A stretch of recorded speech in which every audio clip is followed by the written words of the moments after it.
గర్వమని ఎలా కిందకి తీసుకొచ్చింది చూసారా? కాబట్టే ప్రైడ్, నాకంటే మించింది ఏది లేదు అనుకోదు.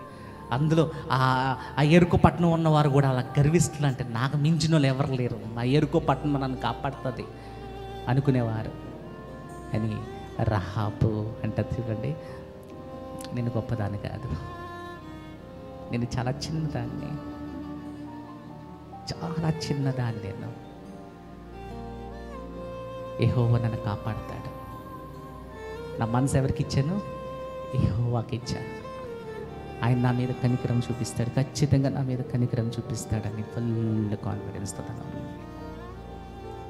దేవుడు ఎంత ఇష్టపడ్డాడంటే దాన్ని దేవుడు అంటాడు రహాబు ఖచ్చితంగా నా కుమారుడు నీ వంశవళి నుంచి వస్తాడు. ఎవరి వంశవళి? నీ వంశవళి నుంచే వస్తాడు అన్నాడు. వావ్! చూడకుండా నమ్మింది. ఎంత గొప్ప వ్యక్తిగా దేవుడు చేశాడో చూడండి. పైకి తీసుకెళ్ళి కూర్చోబెట్టాడు దేవుడు రహాబుని.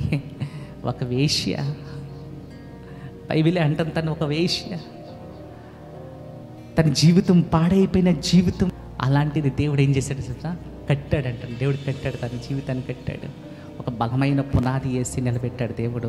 ఉన్నతమైన స్థితిలో అక్కడ దేవుడు నిలబెట్టాడు. అక్కడ రహాబు నుంచి ఎవరు వచ్చారో తెలుసా? మన యేసయ్య ఈ భూమి మీదకి వచ్చాడు. వంశవల్లి అవుతాడు అన్నాడు. దేవుడు అద్భుతం చేశాడు. చూడండి, మరి దేవుడు మనతో మాట్లాడుతున్నాడు. తగ్గించుకుంటే ఉన్నతమైన స్థితికి దేవుడు తీసుకెళ్తాడు అంటండి. ఎత్తైన స్థలంలో దేవుడు పెడతాడు. నాకు మించింది ఏది లేదంటే నువ్వు అక్కడే ఉండిపోతావు.